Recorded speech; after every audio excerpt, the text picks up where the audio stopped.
ضروری ہے. اگر ہیلمٹ نہ پہنے گا تو اس کے لیے پینلٹی ہوگی, اس کے لیے کوئی جرمانہ ہوگا. آپ دیکھیں اگر بائک چلانے والا بندہ اگرچہ وہ ہیلمٹ کے فائدے اور نقصانات سے ناواقف ہے, ہمارے بچوں کو نہیں پتا, ہمارے جوانوں کو نہیں پتا ہیلمٹ کے فوائد ہمارے لیے ہیں, لیکن اگر اس کو یہ پتا ہے کہ پوائنٹ پر پوائنٹ پولیس موجود نہیں ہے تو وہ ہیلمٹ نہیں پہنے گا. اور اگر اس کو یہ پتا ہے کہ پوائنٹ پولیس موجود ہے اور وہاں جرمانہ اور سزا کا کوئی تصور ہے تو فوری طور پر وہ بائک روکے گا اور ہیلمٹ پہنے گا. پتا چلا جرم کیوں ہوا؟ اس لیے کہ کوئی دیکھ رہا ہے. اس تصور سے دور ہوا تو انسان ہیلمٹ سے دور ہوا, یعنی قانون شکنی اس نے کی. مطلب کیا بات سمجھ میں آ رہی ہے؟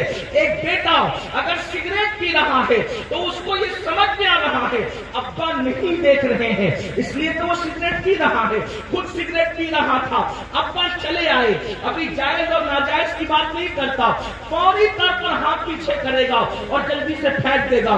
آپ مجھے بتائیں کس تصور نے اس کو سگریٹ پلایا اور کس تصور نے سگریٹ سے روکا؟ تصور یہ تھا ابا نہیں دیکھ رہے ہیں, ہاتھ میں سگریٹ آ گئی اور جیسے ہی تصور آیا ابا دیکھ رہے ہیں, کسی مقرر کی ضرورت نہیں پڑی, کسی خطیب کی ضرورت نہیں پڑی, کسی ناصر کی ضرورت نہیں پڑی, ابا دیکھ رہے ہیں, فوری طور پر ہاتھ سے سگریٹ چھوٹ گئی.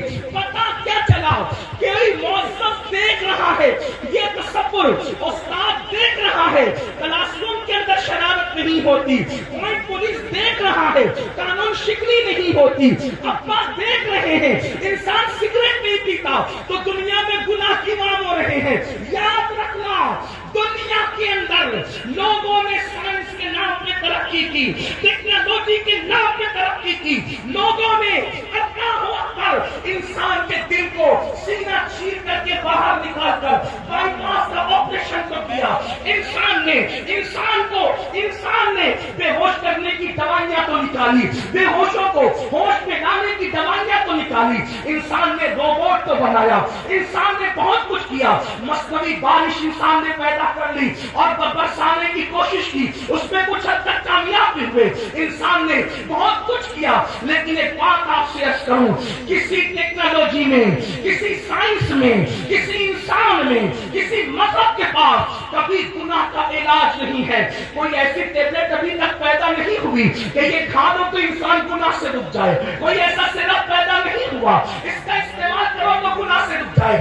کسی ڈاکٹر کے پاس گناہ کا علاج نہیں ہے. مسلمانوں, ناز کرو اپنے مذہب پر اور ناز کرو پیغمبر اسلام کی ذات پر کہ اللہ اکبر, جس کا علاج قیامت تک نہ کسی سائنس کے پاس ہے, نہ کسی ڈاکٹر کے پاس ہے, نہ کسی انجینئر کے پاس ہے, اس گناہ کا علاج صرف اور صرف مذہب اسلام کے پاس ہے. اگر تمہیں یہ پتا ہے اللہ اکبر کہ کوئی دیکھ رہا ہے, اس کا تصور انسان کو گناہ سے روک دیتا ہے, تو اسلام کہتا ہے بندے تجھے باپ دیکھے نہ دیکھے, تجھے ماں دیکھے نہ دیکھے, تجھے پولیس دیکھے نہ دیکھے, تجھے بھائی دیکھے نہ دیکھے, تجھے استاد دیکھے نہ دیکھے, اللہ کا قرآن کہتا ہے ہوا معکم اینما کنتم, تم جہاں کہیں ہو اللہ تمہارے ساتھ ہے.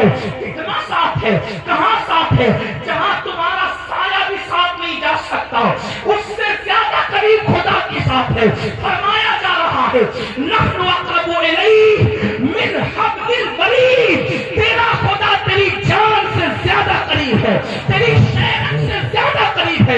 اللہ اکبر. کون دیکھ رہا ہے؟ تو قرآن کہتا ہے ان اللہ کان علیکم رقیبا, اللہ تجھ پر کڑی نگرانی فرما رہا ہے.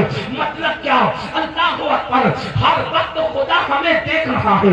کون خدا دیکھ رہا ہے؟